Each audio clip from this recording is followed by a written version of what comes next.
Magandang araw kaibigan! Tuloy po kayo sa Felicidad's Channel.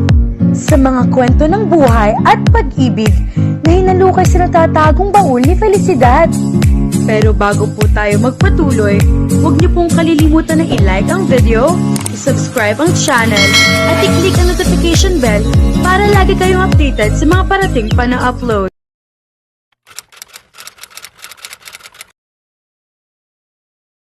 Mula sa pagdidilig ng mga halaman, ay nag-angat ng tingin si Dea nang marinig niyang bumukas ang pinto ng apartment. Lumabas doon si Kenito. "Good morning," bading ito sa kanya. As usual, ay may kalakip na naman iyon na nakakakilig ng ngiti. "Mas good looking ka pa sa umaga," pagpapakwelan niya. "Ang sipag mo naman, pati halaman dito sa apartment, idinadamay mo sa pagdidilig." "Ako na lang ang gagawa niyang pagbalik ko mamaya. Kaunti lang naman ang mga halaman dito. Kayang-kaya ko ng diligan ng mga ito."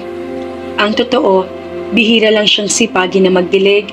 Madalas na si Ate Zain ang gumagawa niyon. Ngunit ngayong isang dagdag na oportunidad ang pagdidilig upang makita si Kenito.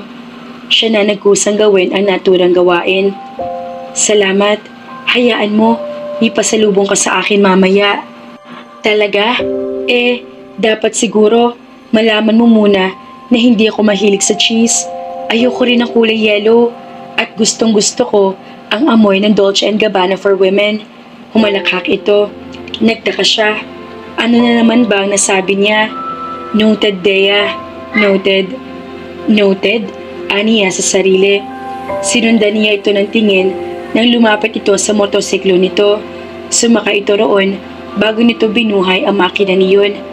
Pagkalipas ng wala pa yatang 1 minuto ay pinaandar na nito iyon. Kumaway pa ito sa kanya paglabas nito ng gate nila. Nilapitan ni Dea ang kuya niya.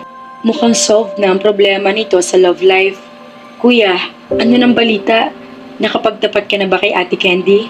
Usisa niya. Nagulat ito na tila noon lang nagising sa malalim na pag-iisip. Kumunot ang noon nito. "Ano ka ba? Para kang kabute. Bigla-bigla na lang kung sumulpot." "Ako pang pinagbibintangan mo mukhang kabute. Ikaw nga tong wala sa sarili. Ngumingiti ka kaya mag-isa riyan. Ayaw mo pa kasing sundin ang advice ko na magpatingin ka sa psychiatrist. Parang may sapi ka na kuya." Babatukan sana siya nito, ngunit mabilis siya nakailag. Uusisain pa sana niya ito kung hindi lang siya tinawag ng mama nila. "Dea, dalhin mo muna kay Mrs. Samson itong order niyang mga t-shirt at pistachio nuts." Negosyo ng mama niya ang pagtitinda ng mga PX goods sa mga kakilala nito. Kumukuha ito ng mga orders at ito ang bumibili ng supplier nito ng mga PX goods. "Opo mama," wika niya. Nagmadali siyang kunin ang supot na pinaglagyan ng mga in-order ng kapitbahay nilang si Mrs. Samson. Pero hindi agad siya bumaba ng bahay. Binalikan niya sa teres ang Kuya John Lloyd niya. "Sabihin mo na kasi sa akin kuya, ano pa talagang dahilan nagpapangiti ka mag-isa dyan? May good news ba sa inyo ni Ate Candy, ha? Wag ka nga chismosa riyan. Sundin mo na inuutos si mama sa'yo. Talaga to, ang damot-damot magkwento. Curious lang naman ako sa love life mo. Siyempre, bilang kapatid mo, gusto ko rin na maging happy ka. Magiging happy na ako pagkatapos ng araw na to." "You mean, sasagutin ka na niya?" "Hindi pa naman ako nanliligaw. Paano niya ako sasagutin? Ang gulo mo naman kausap. Diyan ka na nga." Iniwan na niya ito. Kinagabihan ay hindi umuwi ang kuya ni Dea. Tumawag lang ito sa telepono at sinabing gigimik ito kasama mga katrabaho sa ospital. Makikitulog na lang daw ito sa bahay ng isa sa mga iyon. Kinabukasan ng tanghali na ito nakauwi. May pasa ito sa muka na hindi nito maipaliwanag kung paano nito nakuha. Mula noon ay lalo naging mukhang problemado ang kapatid niya. Madalas pa itong magising sa hating gabi na nagsisisigaw. Alam niya mabigat ang problema nito para dalawin ito ng bangungot. Nag-aalala na rito ang mama nila. Ayaw naman magtapat ang Kuya John Lloyd niya kung ano talagang pinoproblema nito. Hindi niya yata makatiis ang kuya ni Dea kaya kinausap siya nito. "May nagawa akong isang malaking kasalanan kay Candy. Alam kong hindi niya ako mapapatawad kapag nalaman niya. Pero hirap na kalooban kong itago pa ito, pagtatapat nito. Ano bang kasalanan iyon, kuya? Sabihin mo na sa akin. Marunong naman ako magtago ng sekreto. Promise, tayo lang ang makakaalam. Hindi mo talaga ito pwedeng paalam sa kahit sino. Pumuntong hininga ito. Natatandaan mo nung off-duty ako na sinabi ko may gimmick kami ng barkada? Oo, hindi ka rito natulog noon. Kami magkasama noon ni Candy.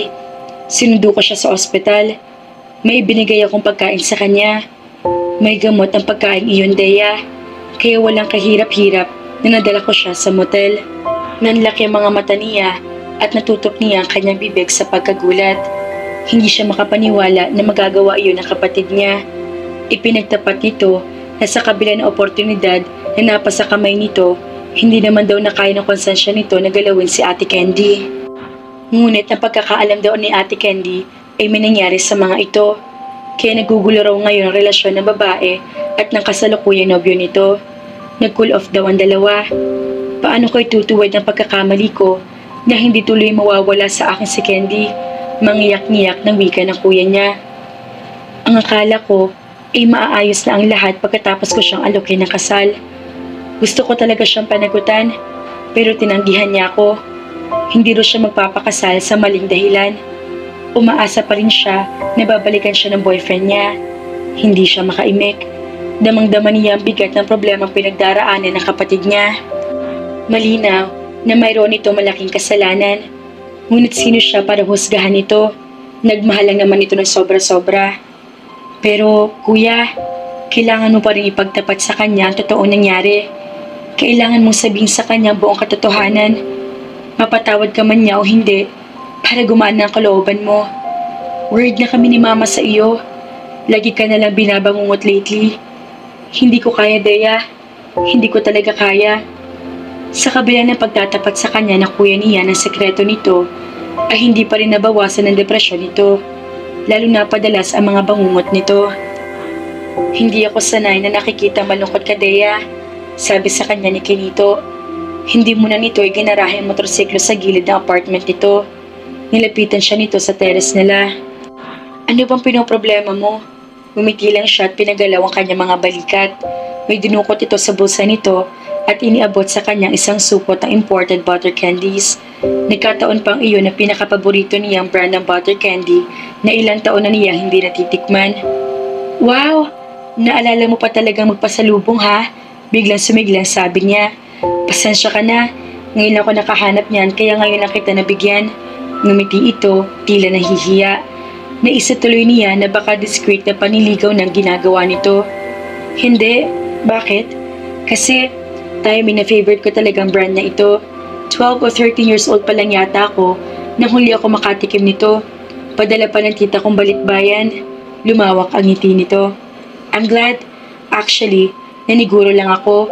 Wala pa kasi ako nakikilalang tao na hindi nakakagusto sa candy ng iyan. Kaya iyan na naisip kong pasalubong sa iyo. Ngayon, alam ko na kung paano kita mabilis na mapapangiti kapag malungkot ka. Talaga lang ha? Natawa na siya para dismulahin ang kilig na nadama niya sa sinabi nito. Bakit ka nga ba malungkot kanina? Umupo na ito sa tabi ng pasama ng kinauupuan niya. Hindi ko alam kung paano ko ito sasabihin na hindi ko maire-reveal ang secret ng taong involved sa pinoproblema ko. Okay lang sabihin mo sa akin ang lahat. Huwag ka na lang magbanggit ng pangalan. Ganito kasi yun. May isang guy na may gusto sa isang girl na kaibigan niya. Actually, best friend sila. Ang pagkakaalam ng girl, bakla iyong guy. Pero ang totoo, naging shield na lang nung guy ang idea na bakla ito para mas mapalapit pa roon sa girl. Ang kaso, may ibang mahal yung girl kaya nagpanik yung first guy at gumawa siya ng paraan para magmukhang may nangyari sa kanila ng girl. Nakakonsensya siya ngayon sa mga kasalanan niya sa girl.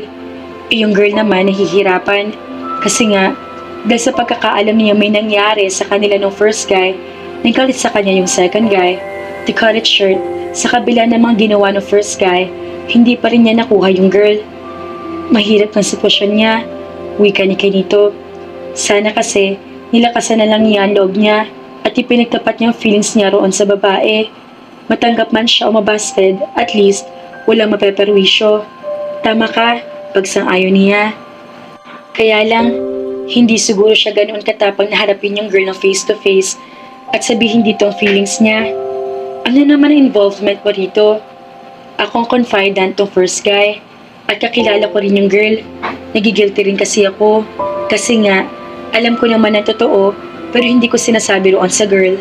Naguguluhan ako ngayon kung ano ba talagang dapat kong gawin. Ilagay mong sarili mo sa lugar ng isang kaibigan para sa kanilang lahat. Ano ba sa tingin mo dapat gawin? Dapat, ipagtatapatan ng first guy ang totoo roon sa babae.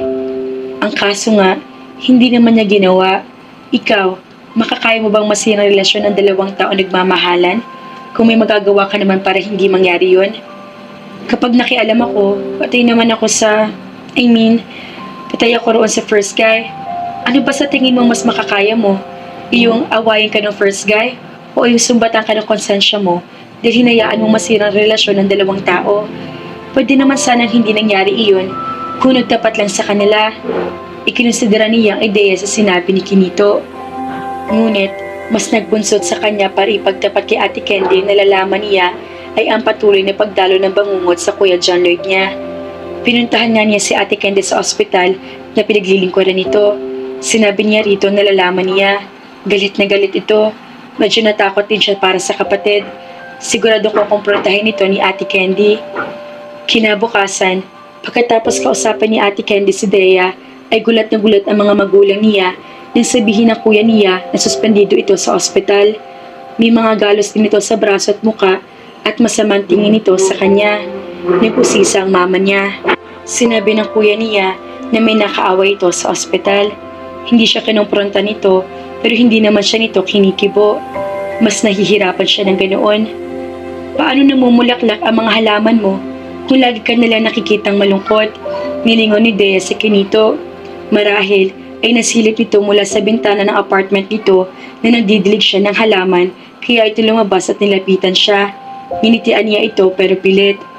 Sinunod ko yung advice mo. Sinabi ko na doon sa girl ng totoo. Nagkaroon silang confrontation. Nagalit naman ngayon sa akin yung guy. Hindi niya ako kinikibo. Hindi ko naman siya masisisi.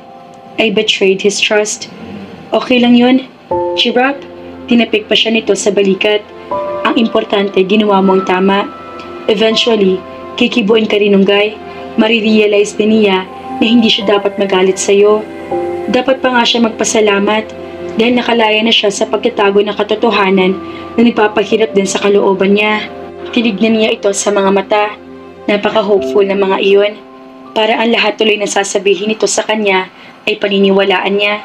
Salamat ha. Alam kong tama yung advice mo. Sana nga, sooner ay maging okay ulit kami. Hindi rin ako mapalagay ng ganito na ayaw niya akong kibuin. Tinitigan siya nito na sukat niya ikinailang. You know what? I think you're ahead of your time. Alam ko naman, ginawa mo ito hindi dahil sa advice ko.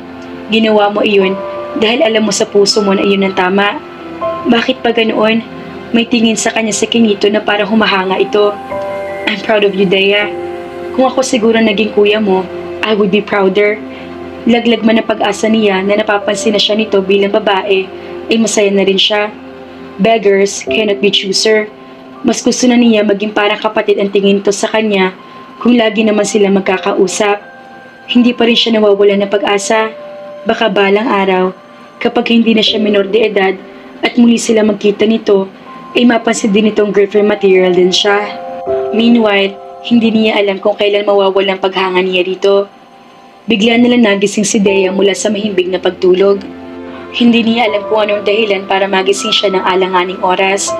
1:10 pala ng umaga ayon sa cellphone niya nasa ibabaw ng bedside table. Marahil ay dahil sa init. Kahit naka-electric fan siya, mainit na rin ang hangin binubuga niyon. Palibhasa ay nasa peak na ng summer. Bumangon siya mula sa kama upang uminom ng tubig nang marinig niya magtatahol si Bistek. Sumilip siya mula sa bintanang jealousy sa kanyang silid. Wala naman siya nakitang kakaiba. Nang huminto sa pagtahol ng aso, ay lumabas na siya ng silid. Nakainom na siya ng gatas at nakabalik na sa silid ay hindi na ulit niya narinig ang tahol ng aso. Kampanting humiga ulit siya. Naiidlip na siya na makarinig siya ng mga kaluskos, igay, kalabog at kakaibang mga tunog. Bumalikwa siya ng bangon at sumilip ulit sa bintana. Dalawang lalaki nakita niya nagpapambuno sa tulo ng malamlam na liwanag ng mga bituin. Patay ang ilaw sa lamppost, pati na rin ang ilaw sa kanto ng kanilang kisame. Nagsisigaw siya upang magising ang mga kasambahay niya. Ilang segundo lang ang lumipas at naramdaman na niya nagpulasan ng kanyang papa at kapatid patungo sa apartment na inupahan ni Kenito. Saglit pa at naroon na ang kanyang ama at kapatid. Para siya nabuhayan ng isip, binuhay niya ang isa pang ilaw sa kabilang dulo ng bahay nila na katapat ng apartment. Pagsilip ulit niya sa bintana, hawak na ng kanyang ama at kuya sa magkabilang brasong isang hindi niya kilalang kalalaki. Nakalugmok na naman sa lupa si Kenito. Diyos ko, wag naman po. Dea, Mama, tumawag kayo ng pulis at ambulansya. Maingay na sabi ng kuya niya. May tama si Kenito. Sino at ano ang pakay ng lalaking nanloob sa apartment, mga ka-Felicidad? Makaligtas kaya si Kenito? Kaya naman, abangan!